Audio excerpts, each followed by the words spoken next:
we're going to put the story somewhere in the West. So, of course, Vegas. I mean, what is more iconic when you think of crazy things that you could do in the West? I think that was really the inspiration for the story, in a lot of ways, was looking back at the history of Vegas. We really think of it as a side story. In a lot of ways, we're revisiting stuff from the original 2 games, but it stands on its own. The first thing our creative lead and our project director did was they sat down and they sort of examined what sort of themes they wanted to explore in New Vegas. Every Fallout game pretty much starts with war. War never changes. And the idea behind that is really that humanity has this unending appetite for killing each other.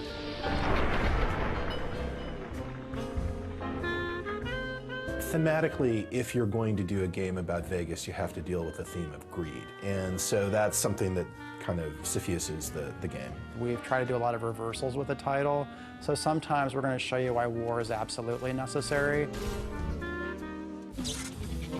Fallout New Vegas is a post-apocalyptic role-playing game. It's set a couple of hundred years after a cataclysmic nuclear war between the US and China, and it takes place at a time when the city of New Vegas is actually being rebuilt. What ties the story in is the themes of Fallout. It's always centered around water. Where are people getting water? And in case, you know, there's a big area right around Vegas that has a lot to do with water. Hoover Dam plays a massive role in the game. Hoover Dam is like the pot of gold that everybody is fighting over, because in this post-apocalyptic age, to have something that can produce electricity and also water is worth, you know, everything. Fallout 3 starts with you being born, and you're a baby, and you go through your young adulthood until you leave the vault. In New Vegas, we wanted to say you start the game in a very Vegas sort of cliche style almost. You are shot in the head and dropped in a shallow grave, so it starts with essentially your would-be death. After you're shot and left for dead in a grave, you know, you might have some desire to go see what the whole murdering business was about and why he wanted you dead in the first place. In the course of trying to resolve that one conflict, you get pulled into larger events. So in this case, you're trying to find the people that killed you and what they were trying to get from you. In this case, it was a package you were carrying.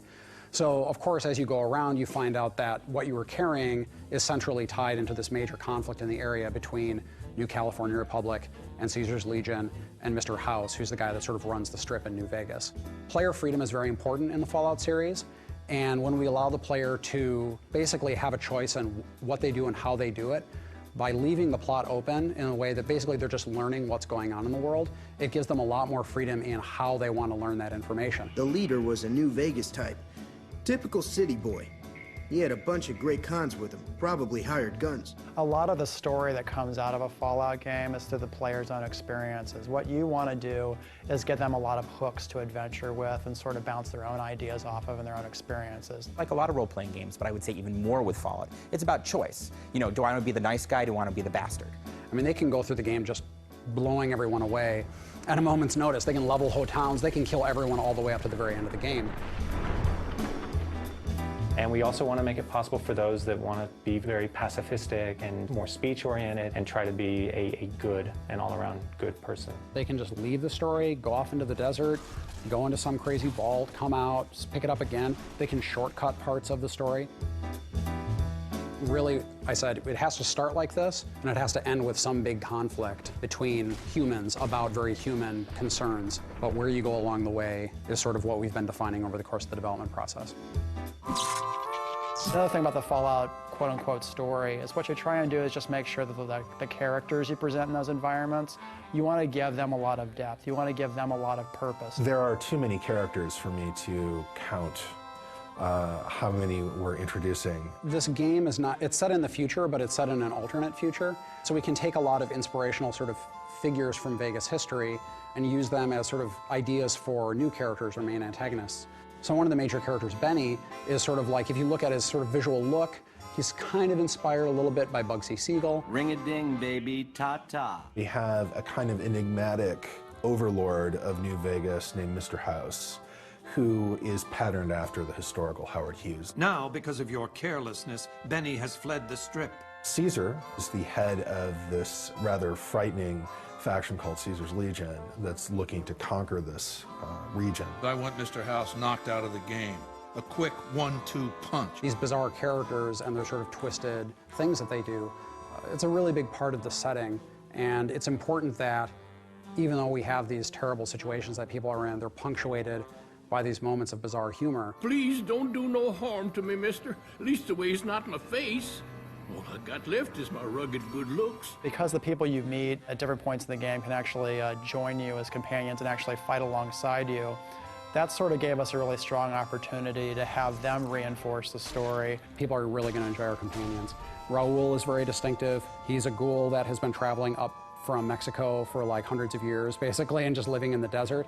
And so he has all these crazy stories to tell and really interesting personality. I'm not much use besides being a portable encyclopedia, really.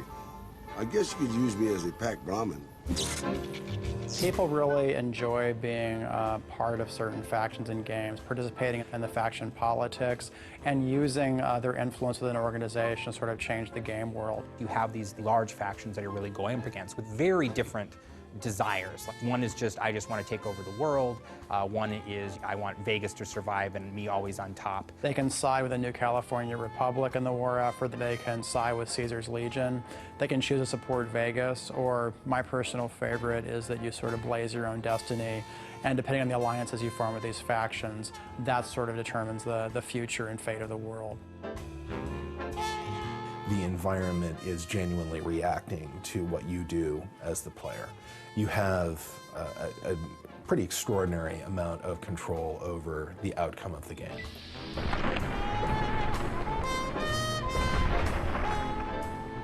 The one thing about Fallout's always done is really kind of had fun people acting in it. And with Fallout 3, it really continued. And so we want to make sure we're still doing that. And obviously, you have Ron Perlman coming back. Ron Perlman has been the voice of Fallout for so long, it was kind of like, well, of course, he's going to be the narrator. You are a courier, hired by the Mojave Express. It's nice to be working on this same character for this many installments over this span of time. The legate is crowned as the new Caesar. We really took it character to character and just looked for who would really be the best voice for the role. The man who tried to murder you, who's voiced by Matthew Perry in the game. This guy is the leader of a gang called the Chairmen. I play Benny, who is a very driven, kind of rat pack type guy. Baby, you can't just leave me tied up. Those Legion boys will put me on a cross for the mess you made, if I'm lucky. He's really, really enthusiastic and a genuine fan, and he was really easy to work with.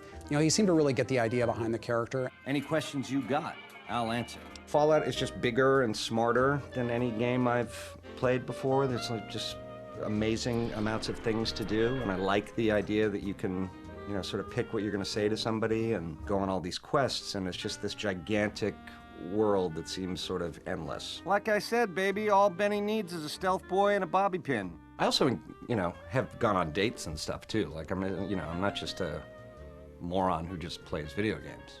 I just want to get that in there. You'd do that for me, baby?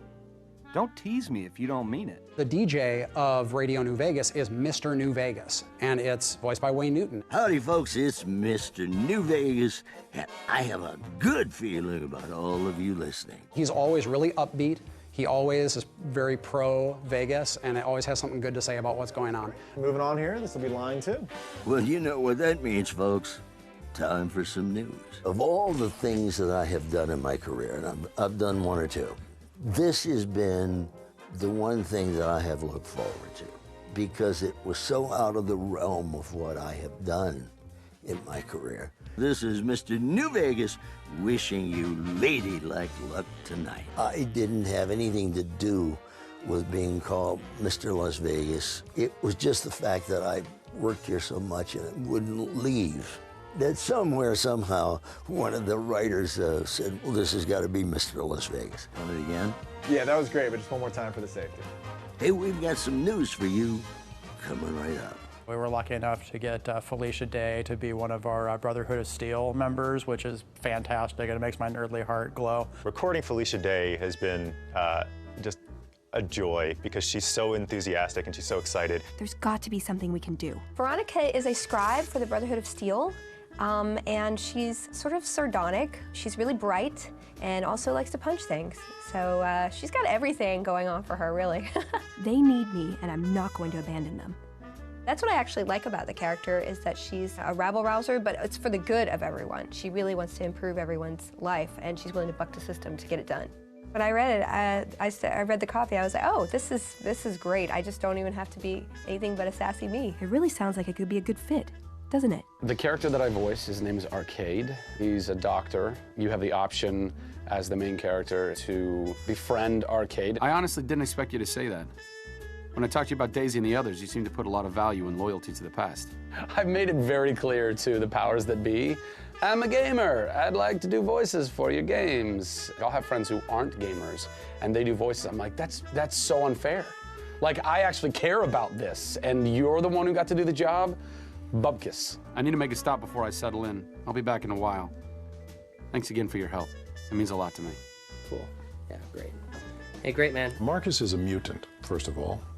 He's been around for a lot of years, and he's aged over the years, but he's still mutant-like. And he is sort of like the sheriff of Jacobstown, which is near New Vegas. If NCR or anybody else is looking for an excuse to attack Jacobstown, they're not going to get it from us. With Rene Aubergenois, from his very first line, he got the character, he got the tone, he got the delivery. Mr. House, he's a very strange and enigmatic character. Give me 20 years, and I'll reignite the high technology development sectors. 50 years, and I'll have people in orbit. His hope is to reignite and reinvigorate this world. Just in awe of his talent, because he's such a voiceover pro. Now that you've arrived at your destination, what do you make of what you see? Some say he's a man, others a machine. I don't care. He's in the way. My word is law. I'm an extremely powerful character. Violence is how I rule. Walk away if you want, but if you do, he's going up on a cross. Is there anything old Vic can do you for? If I find my way into a voice, a sort of a person will appear that doesn't sound like me and it doesn't think like me.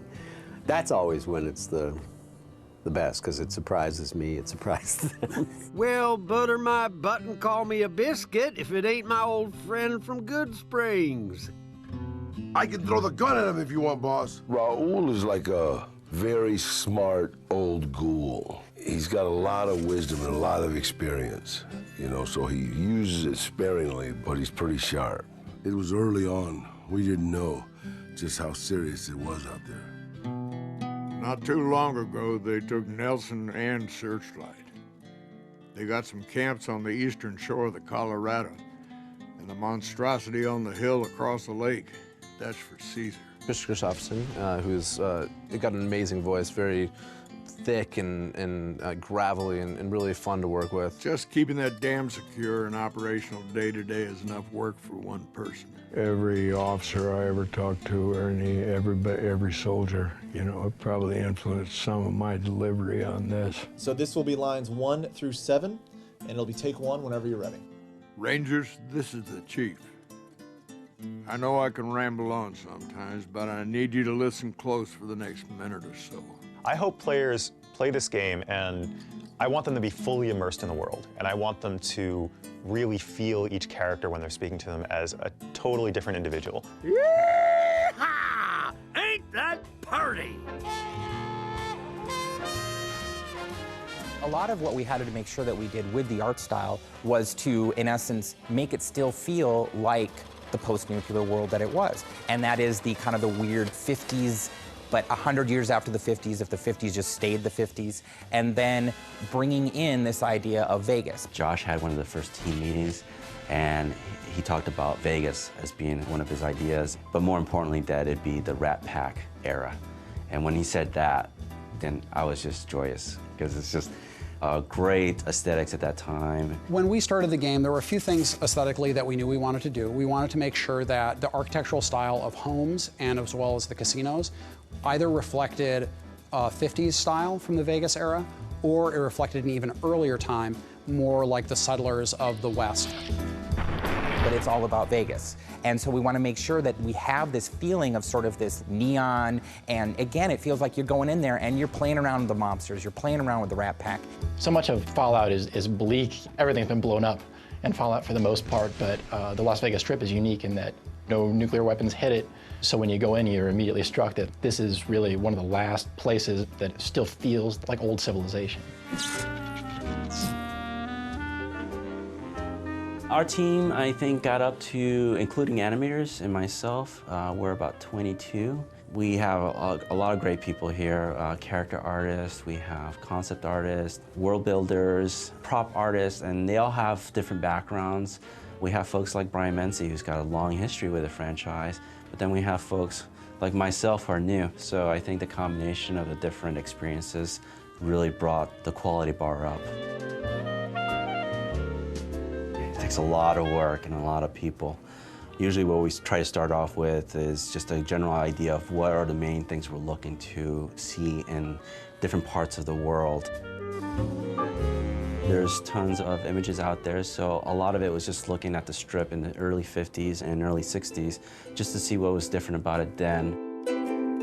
Joe Sanabria had a pretty good lock on the style of Vegas itself and the casinos. I wanted to sort of immerse myself more in especially the desert sort of style. I took a motorcycle trip through the desert, basically going all around the outskirts of Vegas. Traveling by motorcycle, you get a lot more opportunity to sort of see the area around you. This is just a different feeling from driving in a car, I think. And I just went all around there and I took pictures. I sort of paid attention to the type of flora that was really distinctive. Obviously, you have Joshua trees and then certain types of cacti or wildflowers and things like that. It was basically just a nice inspiration for, you know, just the kind of feeling of being out there. I try to take a lot of opportunities to see what Vegas looked like from different positions. You know, what does it look like when you're coming up from I-15, or what does it look like when you're way up in the mountains west of the valley?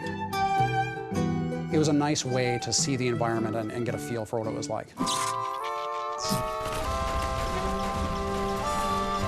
We wanted to make sure that this environment felt like a Fallout setting, but we also wanted to make sure that it was a distinct shift from the Capital Wasteland. You know, this is very, very far away from the DC area, and it's such an important part of the game, that feeling of exploration and looking around.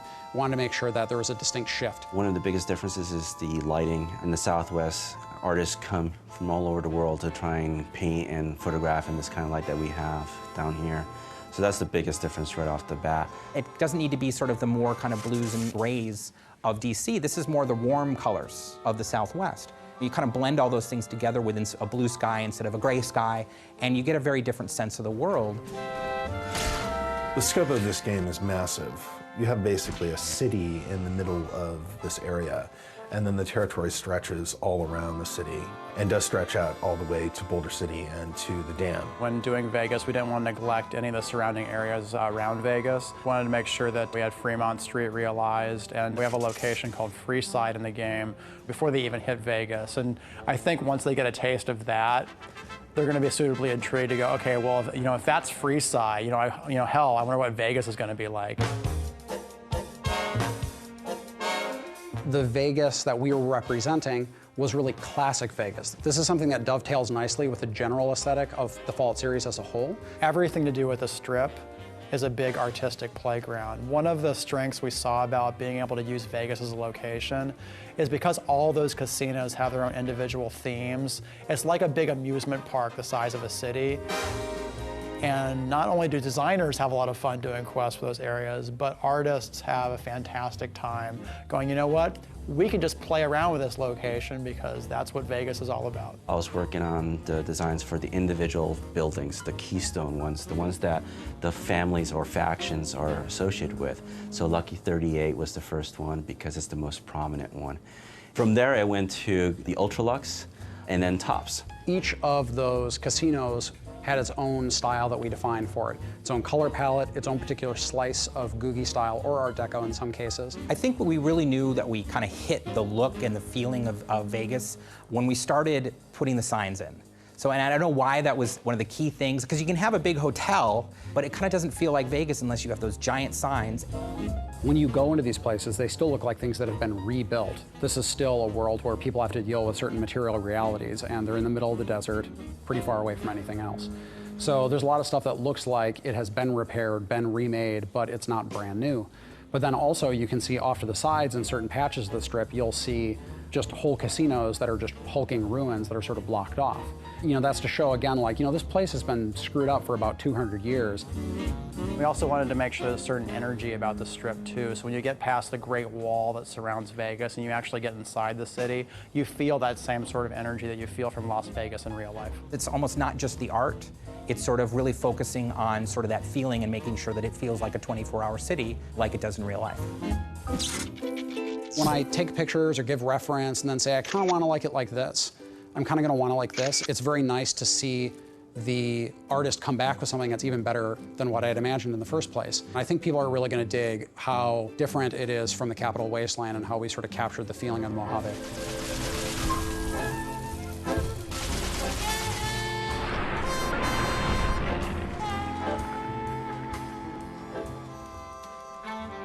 People who I knew who'd never played role-playing games and certainly had never played Fallout, curse them, they picked up Fallout 3 and started playing it. Had a fantastic time, which, you know, kind of surprised me because I always considered Fallout 1 and Fallout 2 to be very much a role-player niche market. Fallout 3 kind of bridged that gap where it's like, you know what, it's easy for you to get into this game, and once we've got you trapped there, there's a lot of complexity and a lot of things for you to do, and we've got you hooked. We wanted to make sure, when looking at the mechanics for the game, that we weren't trying to reinvent the wheel. A lot of people like Fallout 3. A lot of people like Fallout 3. So the experience should feel familiar to them. There were places where we could give them more options and more interesting sort of tactical choices to make, whether that's in the role-playing game system or in the combat system or just in general in the game. We wanted to explore the ways that we could do that. The whole premise of Fallout is about giving the players at least 3 ways to solve each quest. Like, one of the big strengths of Fallout is it has a very detailed character creation process, and that process, right down to each individual skill, individual perks you've chosen, the game world specifically reacts to those things. That's kind of one of the design philosophies for the franchise. I think that people are going to notice in the conversations that we try to let the player in on what the mechanics are a lot more.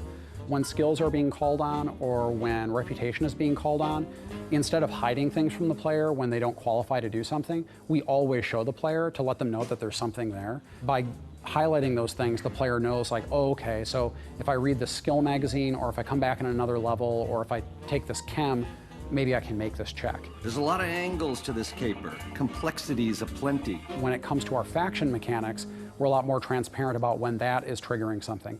So when you go to a location and someone says, hey man, you can't come in here, it'll say like NCR reputation. You know, it's like, we don't know who you are, or you've killed our officers in the past, like we're not gonna let you into this place. Those sort of mechanics, I think, are gonna be a lot more transparent than they've been in really any Fallout game. When it comes to going through combat and just having a lot of fun with combat in Fallout New Vegas, we wanted to take what was in Fallout 3 and really expand upon it. And so we've kind of done a lot of tweaks and changes and things like that to really kind of expand the fun of sort of this blend between almost like a turn-based game, which you can do through VATS, or, you know, just being straight FPS. If the person wants to play the game just purely as a shooter, I do think that they will find it in some ways easier. They will find the responsiveness a lot easier to deal with. We've basically overhauled the way combat works and how damage is calculated and how targeting works. It may appear subtle at first, but I think people will appreciate how much more responsive and natural it will feel to those that actually prefer action games. The cinematic kill cam that you get when using the VATS in Fallout 3, for example, which a number of people like, you know, watching the critical hit.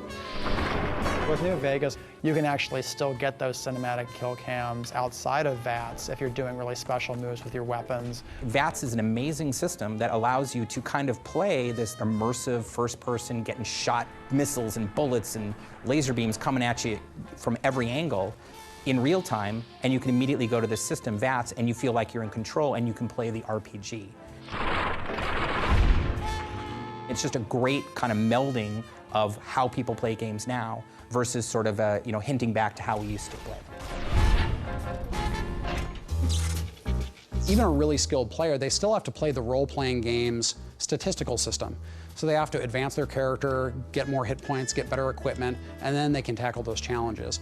If they try to take a low-level character with low-level equipment into a high-level area occupied by Deathclaws or Nightkin super mutants, they're gonna die. Like, it's really, really hard and challenging. When a person comes up to a conflict, we want them to go through a thought process. It doesn't have to be a long or exhaustive one, but when they say like, do I really want to go in there? Like, you know, they look at their stuff and they're like, okay, I'm gonna go for it. We also wanted to make sure that the mod system for our weapons was very easy to access and use. We went through a number of things where we thought, well, you gotta go to a workbench and you gotta do this and you have to have this skill.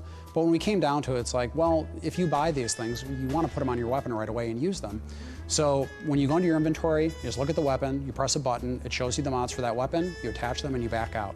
So it's a very easy to use system, and it's mostly about just the player deciding, do I want to spend the money on this mod and do I think it'll be useful? What we try to do in New Vegas is give each of the melee weapons that you have in the game their own particular special move depending on what your melee skill is. The golf club, for example, has its own special ability called 4, where you can just sort of tee off and then do a massive knockback attack on an opponent if you have a high enough melee skill. They're incredibly easy moves to pull off with the controls. They're just a little option that pops up, and then once you fire them off, they cost a little bit more action points than a normal attack, but the results are definitely worth it. We want them to come in and go like, wow, this feels familiar, but sharper and nicer, and it feels like I have more options, because we don't want people to fall into a sense of boredom like, I've already seen this before. So they get into it, it's easy to get into, and then they go, oh, I have weapon mods I can put on these things. Oh, I have these skill magazines I can use to boost things. Oh, I have this thing I can use now. So by doing that, the player, can ease into it, but then they have a lot of flexibility to sort of learn new things over the course of the game.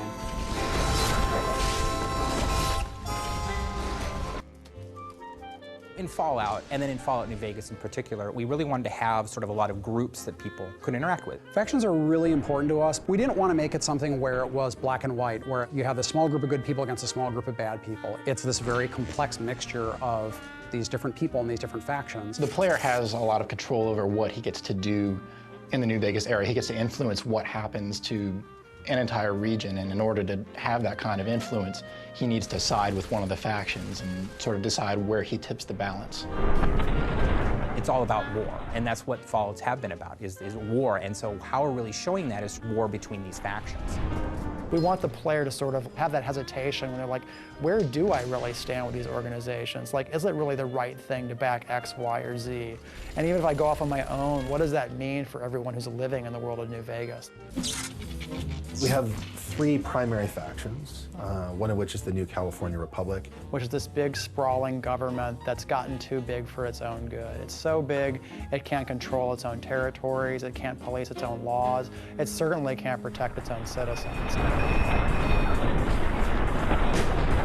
We felt it was really important to include the New California Republic because that was a faction that was developed in some of the earlier titles. NCR is established after the events of Fallout 1 and has a major presence in Fallout 2. And in Fallout 3, they're like a early 20th century United States frontier government. They're pushing eastward, trying to soak up as many resources as they can, annex as much territory as possible. It's basically a nascent nation state. It is doing its best to resurrect this idea of representative government. It's also, at the same time, a corrupt bureaucracy. On the other hand, approaching from the east, looking to lock horns of the New California Republic, is this huge army of slavers called Caesar's Legion. Which is this terrifying war band of slaves that has come from out of the Grand Canyon area that is just conquering everything in its path. I just like this idea that we've been able to kind of take this Road Warrior-esque feeling and make it Roman. These guys have this armor that is built out of football pads and catcher's gear and stuff like that, but it kind of looks like Roman lorica segmentata, which is the traditional armor of the Roman legions. And the guy who runs it, Caesar, he's just in it for, I want to rule the world. And Caesar is hardcore about using certain aspects of the Roman Empire as a model. I think it's a really cool organization just visually to deal with, and then also once you get into the nuances of their culture, it's a kind of interesting thing. NCR and Caesar's Legion are sort of stalemated at the Colorado River and at Hoover Dam. Hoover Dam is one of our signature locations in the game, and to be honest, it's what everyone is fighting over. It's still able to provide power for part of the region, which is its big draw. NCR controls the dam, but Caesar is right across from it. And everyone thinks that they're just gearing up for a big assault. Time is fast approaching when my legion will assault the Great Dam and invade the west. NCR troops are coming into the area.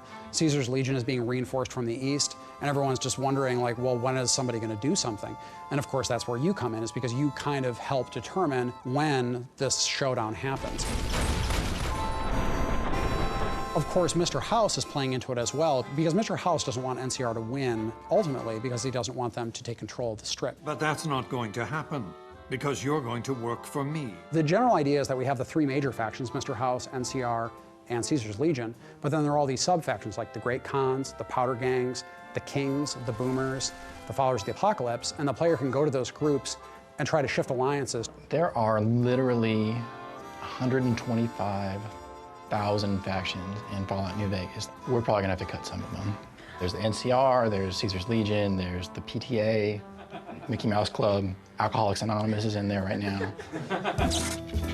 Each of the factions has their own style about them. Like the Rangers have a very distinctive style in terms of the dusters, and the Chairmen, the gang that runs the tops, you know, they have a very Rat Pack kind of feel about how they dress. We've actually leveraged that in the game mechanics too, in terms of if you actually wear those outfits in the game, people will recognize you as members of those factions and either fortunately or unfortunately react accordingly.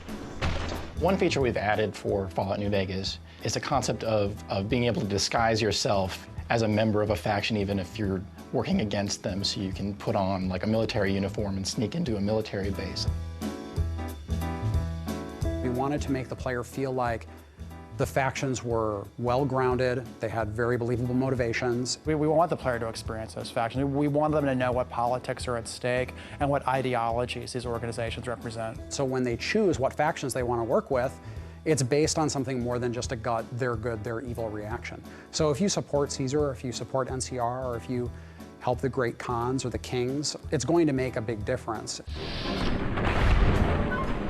You can decide, you know what, I don't think any of you are really particularly well suited to be running this place, so I'm gonna fix that. That's where you essentially are either the active champion of Vegas, or you basically just said, it's anarchy now.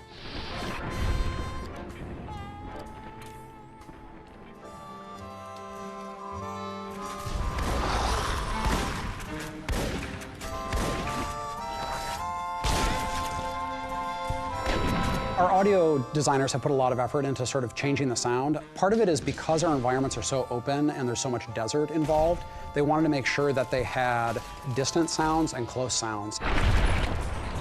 What we do is we take the Fallout 3 weapon assets and we have repurposed them so that they sound a little more like they're in the environment of Fallout New Vegas. So you hear the rapport of the sound bouncing off of the different spaces and in the mountains in the background and all that.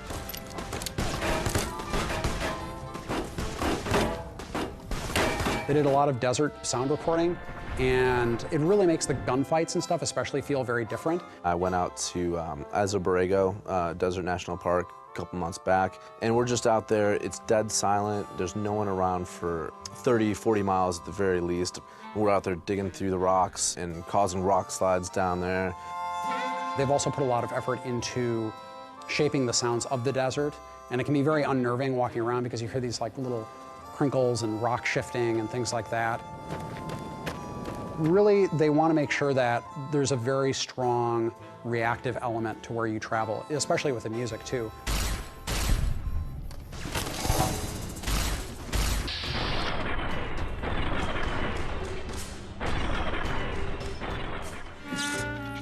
When it comes to the music of Vegas, it's sort of almost like the contrast between the world that we're going to get to run around in. It's the desert, and it's what's going on there, and it's the Strip.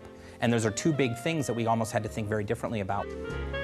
Well, we're working with Enon Zur again, and Enon was really excited about the sort of shift in locations. I feel that going on this game was sort of like a coming back experience, but also a whole new one. He's been working with Scott Lawler on a bunch of actually kind of experimental sounds to go into our music.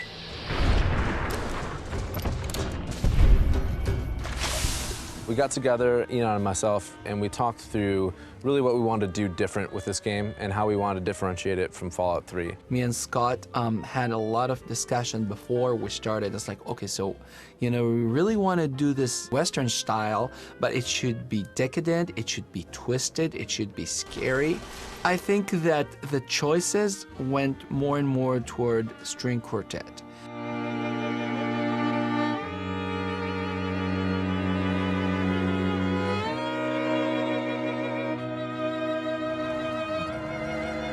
The reasons we chose that is I wanted the score to be very textural and have this sort of grit to it that you can really get from those close mic'd instruments as the rosin moves across the strings.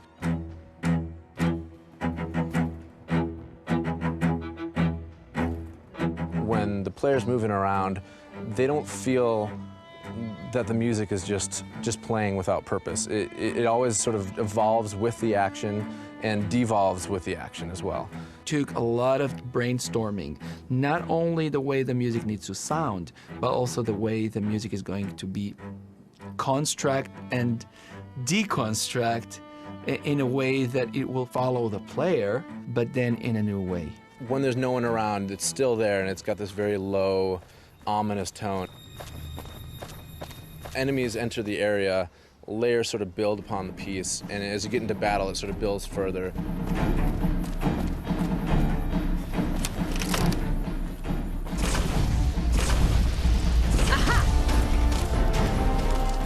But then we have to take it into Vegas. The strip itself will be a very interesting challenge because we want to, of course, have the ambient sort of feeling, but also once you get into the strip, a lot of the radios in that environment are playing Radio New Vegas, which has Mr. New Vegas, which is Wayne Newton, and we'll have sort of classic songs of the era. It really just kind of went from there, and it was smooth, and working with Enon was an absolute pleasure. He came up with amazing pieces. It was exciting to come to work and look at my inbox and find, you know, these amazing pieces of music every day. People are understanding that music for computer games is something that needs to be a very, very high level. I feel the pressure. I feel the demand. But for me, it's just fueling me. It's not really, you know, scaring me.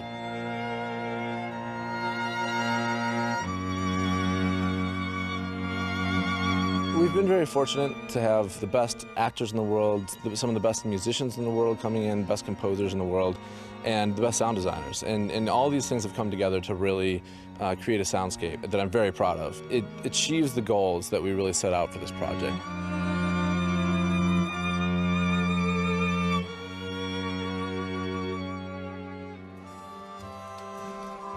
One of the things that we try to do is think about both technology that people would make or utilize in the new world, or things that are pre-war that people are trying to get working now that they're sort of putting the pieces back together. Obviously, Fallout has the whole, you know, what people in the 1950s viewed the future to be like, which, you know, immediately becomes a huge playground for, oh, let's try this kind of blaster, and this kind of laser weapon, this kind of energy weapon. It's not microchips, it's vacuum tubes. It's not hard corners, it's rounded corners. It's the ray gun instead of the M16.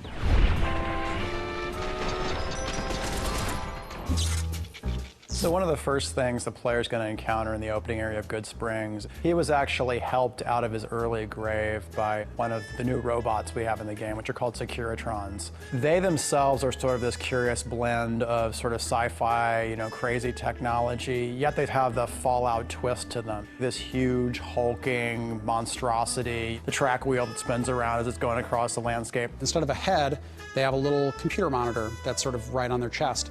And based on the personality that Mr. House wants them to portray, because Mr. House invented them, they'll switch the sort of cartoon image. So it might be an image of a cowboy, Victor, and Victor's the guy who rescues you at the beginning of the game. Howdy, partner.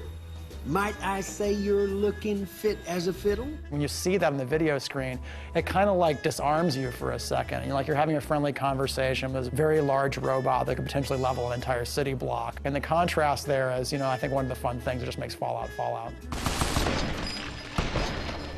Some of our companions are pretty heavily tech-based, and the nice thing about them too is that you get a chance to modify their technology over the course of the game. And I'm not talking about just repairs and upgrades. For example, Eddie, the sort of floating eyebot that you encounter early on in Prim, he has a lot more depth than it may seem from his initial beep-boop conversation that you have with him. I think it's really important that you have a Pip-Boy, not just for the interface reasons, but it's very Fallout-y. You start with a Pip-Boy and you start with a vault suit, but they're given to you by the doctor who stitches you back up. And he says, I'm an old man, I'm settled here, I don't need this anymore, but if you're going out there looking for the guys that did this to you, you're gonna need something like this. There was a lot of guns, and there was a lot of fun guns in the first game, but we've added so many more. And some of those definitely range from the crazy 50s sci-fi feel to the more contemporary, you understand why that gun is cool because it's a grenade machine gun. And you understand the machine gun that shoots grenades is probably pretty awesome. We have a little 9mm submachine gun. It looks like a World War II grease gun, like sort of compacted, and that's a really cool, distinctive little weapon. The Ranger Sequoia, which is this massive ornamented revolver that only elite Rangers have. It fires like rifle rounds. It's very powerful. We wanted to make sure that energy weapons had a very distinct feeling from guns. We wanted there to be something mechanically different about them so that the player had a different type of experience while using them. So we introduced this thing called the Recharger Rifle. And the Recharger Rifle, you don't have to carry ammo for. It recharges it automatically. But it doesn't do it as fast as you can shoot it. You have to kind of pace out how you fire it. Also, we leaned more towards Western-themed weapons, so we have more revolvers, single-action revolvers like a .357. We also have lever-action rifles and shotguns, which are pretty entertaining to use. Fallout New Vegas really lets you kind of pick a specialty when it comes to a weapon and play it all the way through. And still get, of course, the great thing with eyeballs exploding out of people's heads and all that kind of stuff. Maybe there's something wrong with me, but I enjoyed it every single time. One of the big centerpieces is Helios One. We have this company in the Fallout universe that's been around for a long time called Poseidon Energy. And a lot of their projects are seemingly benevolent or seemingly just sort of general energy projects, but they often have a sinister application. When you go into it, what you can eventually learn is it's actually powering these terrible lasers called the Archimedes laser system. And eventually you can get like this little ray gun called Euclid's C-Finder. And all it's doing is it's finding the C point on a triangle so it can shoot an orbital laser down at whatever you shoot at. This ridiculous little teeny ray gun that you go around and go, and then just it blasts this huge area. It's not an understatement to say that the Strip is Vegas. Vegas, Vegas, Vegas, Vegas, Vegas. Where do you go to find what's here? It's maybe the only place of its kind in the world. When you get to Las Vegas Boulevard and you look down the street, you have to say, I'm in Vegas. And so that's very, very important for us. Getting that look right was very important for us. I think the Strip is going to be the thing for me. It's where we put the most amount of work in terms of design. The scope and scale of the Strip is just something new. I mean, it's huge.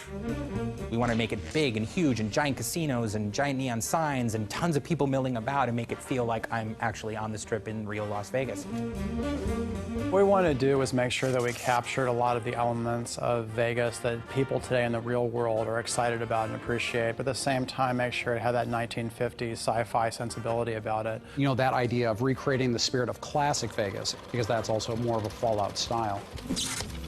One of the things that kind of excited a lot of the artists and designers here was the ability to sort of take an amusement park city and then just play around with all the visual themes and the energy that Vegas has. Our lead artist, Joe Sanabria, went through and started making just silhouettes of the shapes of the casinos. We blocked out a chunk of land and started just placing individual buildings to get a feel for how big things should be. And those are profiles that we could look at from a distance in the wasteland, and because we wanted to make sure that when you saw these things from a distance, you're like, that's the Strip. There's nothing else that's like it when you look across the desert. While I was working on those, the artists were making proxies of those buildings, very low-res versions of them, just so that we could get an idea of how they would fit in the map. And then once we got onto the Strip itself, we started building them up, building the details, the lights on them, looking at it during the day and at night, and then populating it to see what it looked like as a living and breathing environment. And that's when the artists themselves pretty much take ownership of it, and it goes from my hands to theirs, and then that's when they start to do all the cool things we see in the game.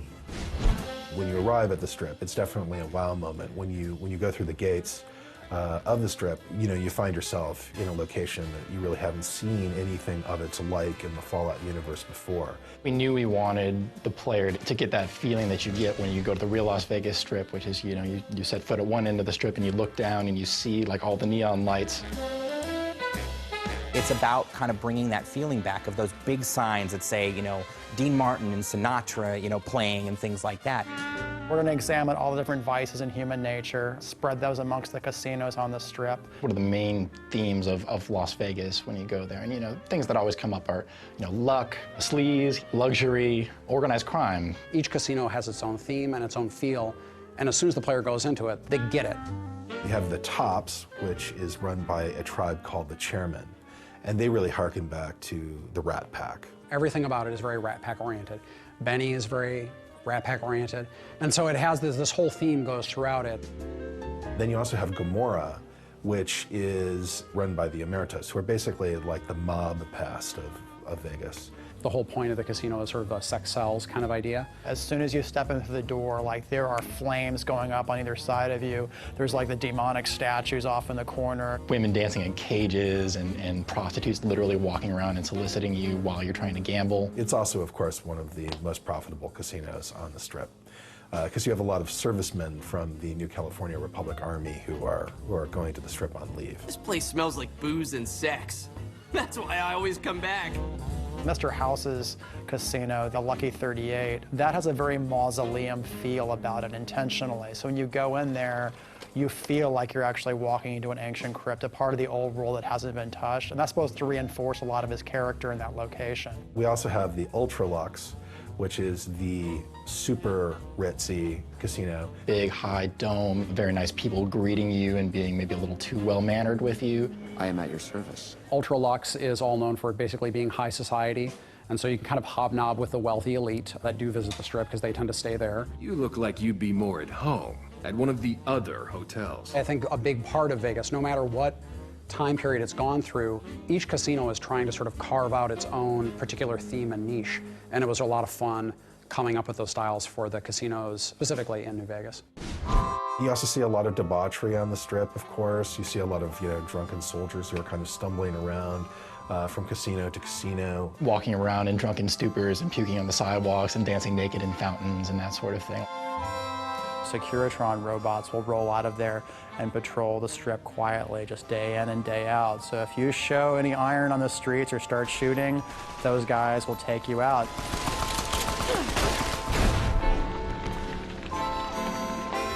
I think players can probably spend as much time as they want on the Strip. We have a whole series of casino games. You can gamble on the Strip. That's the most basic thing, the reason why most of the people are there. There's an extensive series of quest lines that go on within the city, as one might expect. Players should have plenty to do.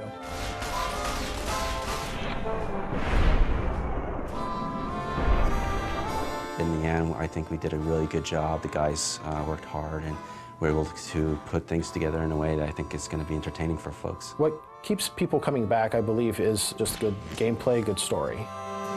Maybe for some people, it's the amount of blood and violence that we have in the game, I don't know. Taking a previous past and create a total new reality derived from this past. I think people are just really, it turns them on. If you enjoyed Fallout 3, when you get into New Vegas, you're going to get a lot of shocks, you're going to get a lot of surprises, a lot of reversals, and you're going to get another classic Fallout experience.